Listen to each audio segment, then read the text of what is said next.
Hello दोस्तों, this is Manish Saini. तो आज हम बात करेंगे यहाँ पर 31 अगस्त के करंट अफेयर के बारे में बात करने वाले हैं। आपके एग्जाम के लिए काफ़ी महत्वपूर्ण है।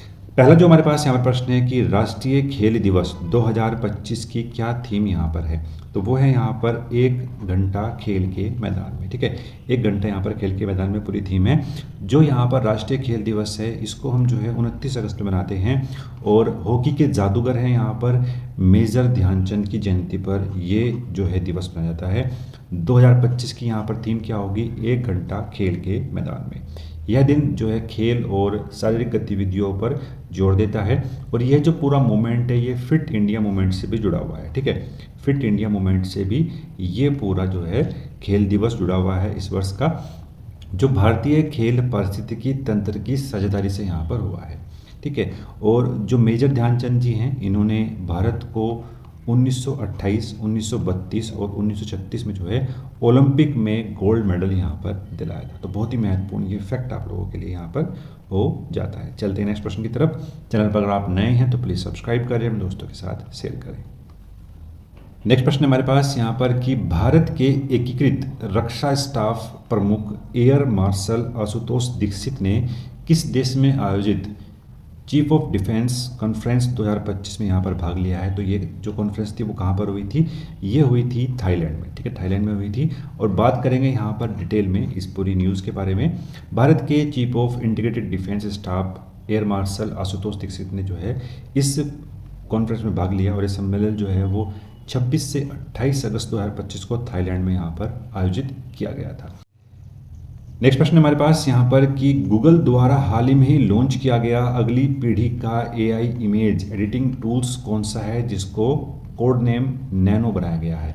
तो वो है यहाँ पर जेमिनी 2.5 फ्लैश इमेज जो है यहाँ पर इसका कोड नेम बनाया गया है नैनो।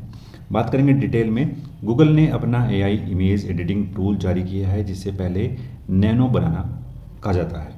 पहले यह जेमिनी 2.5 फ्लैश इमेज के नाम से उपलब्ध था। इसे गूगल में जो है डीप माइंड ने विकसित किया है। ठीक है, गूगल की जो है डीप माइंड ने विकसित किया है। यह टूल उपयोगकर्ताओं को प्राकृतिक भाषा संकेतकों से फोटो एडिट करने की सुविधा यहाँ पर प्रदान करता है। ठीक है, और बात करेंगे कौन कौन से प्लेटफॉर्म पर ये उपलब्ध है। गूगल एआई पर भी है, स्टूडियो और वर्टिक्स एआई और जेमिनी ऐप पर भी ये क्या है, ये पूरा प्लेटफॉर्म यहाँ पर उपलब्ध होगा। नेक्स्ट प्रश्न हमारे पास यहाँ पर कि EY रिपोर्ट के अनुसार भारत किस वर्ष तक PPP के आधार पर दुनिया की सबसे दूसरी बड़ी अर्थव्यवस्था यहाँ पर बन सकता है या बन जाएगा। तो वो है यहाँ पर 2038 में। ठीक है, 2038 में जो है दूसरी सबसे बड़ी अर्थव्यवस्था यहाँ पर बन जाएगा। बात करेंगे डिटेल में। 27 अगस्त को EY एल्टन एंड यंग कंसल्टेंसी फर्म ने ये रिपोर्ट जारी की है। और इस रिपोर्ट के अनुसार 2038 तक परचेजिंग पावर पैरिटी के आधार पर दुनिया की दूसरी सबसे बड़ी अर्थव्यवस्था जो है बन जाएगा। इसे मजबूत डेमोग्राफिक सेविंग और फिजिकल पाथ का समर्थन किया है। हम की बात करते हैं 2030 तक भारत की जो अर्थव्यवस्था है वो यहाँ पर 20.7 ट्रिलियन US तक पहुँच जाएगी। और इस समय जो है USA, जर्मनी और जापान जो है को यहाँ पर पीछे छोड़ देगा। ठीक है, अभी जो है भारत जो है वो 4th स्थान पर है। ठीक है, तो ये भी आपको जो है याद रखना है। नेक्स्ट प्रश्न हमारे पास यहाँ पर कि संयुक्त राष्ट्र महासभा ने कृत्रिम बुद्धिमत्ता AI के भविष्य को सुरक्षित और मानव केंद्रित बनाने के लिए कौन सी 2 पहल यहाँ पर शुरू की है। तो वो की हैं यहाँ पर AI गवर्नेंस पर वैश्विक संवाद और AI पर स्वतंत्र अंतर्राष्ट्रीय वैज्ञानिक पैनल को यहाँ पर लॉन्च किया है। तो बी जो है आपका राइट आंसर हो जाएगा। बात करेंगे यहाँ पर डिटेल में। संयुक्त राष्ट्र महासभा ने AI आर्टिफिशियल इंटेलिजेंस के सुरक्षित और नैतिक भविष्य हेतु 2 ऐतिहासिक पहल यहाँ पर शुरू की हैं जो संबंधित है यहाँ पर वैश्विक संवाद से और अंतर्राष्ट्रीय वैज्ञानिक पैनल के माध्यम से। बात करेंगे सबसे पहले यहाँ पर जो ग्लोबल डायलॉग्स हैं वहाँ पर क्या होगा, सदस्य देश, उद्योग, नागरिक समाज और शोधकर्ताओं को यहाँ पर शामिल करने वाला एक बहुपक्षीय यहाँ पर मंच बनाया गया है। इसकी पहली जो बैठक है वो जुलाई 2026 में जिनेवा में होगी और दूसरी जो है 2027 में न्यूयॉर्क में यहाँ पर होने वाली है। बात करेंगे जो दूसरी पहल यहाँ पर है वो संबंधित है हमारे पास यहाँ पर नीति और विज्ञान के बीच सेतु वार्षिक रिपोर्ट 2026 में यहाँ पर प्रस्तुत करेगी। नेक्स्ट प्रश्न हमारे पास यहाँ पर कि डायमंड लीग फाइनल 2025 के पुरुष भाला फेंक प्रतियोगिता का खिताब यहाँ पर किसने जीता है। अगर बात करते हैं यहाँ पर तो जूनियर वेबर ने जो है ये प्राप्त किया है यहाँ पर स्वर्ण पदक, और जो नीरज चोपड़ा है जो नीरज चोपड़ा है इन्होंने यहाँ पर जो है सिल्वर मेडल प्राप्त किया है। तो ये हो जाएगा यहाँ पर राइट आंसर हो जाएगा हमारे पास यहाँ पर सी।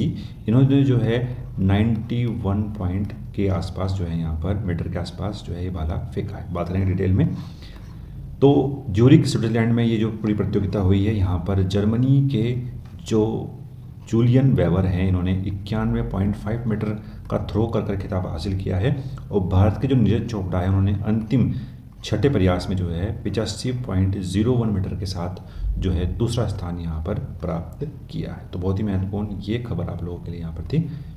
चैनल पर अगर आप नए हैं तो प्लीज़ सब्सक्राइब करिए, अपने दोस्तों के साथ शेयर करें। नेक्स्ट प्रश्न है हमारे पास यहाँ पर कि व्यापक मॉड्यूलर सर्वे के अनुसार भारत में कितने प्रतिशत जो छात्र हैं वो शैडो स्कूलिंग यानी प्राइवेट कोचिंग या ट्यूशन का सहारा यहाँ पर लेते हैं। तो वो है यहाँ पर 27%। ठीक है, 27% जो है वो कोचिंग या ट्यूशन का सहारा यहाँ पर लेते हैं।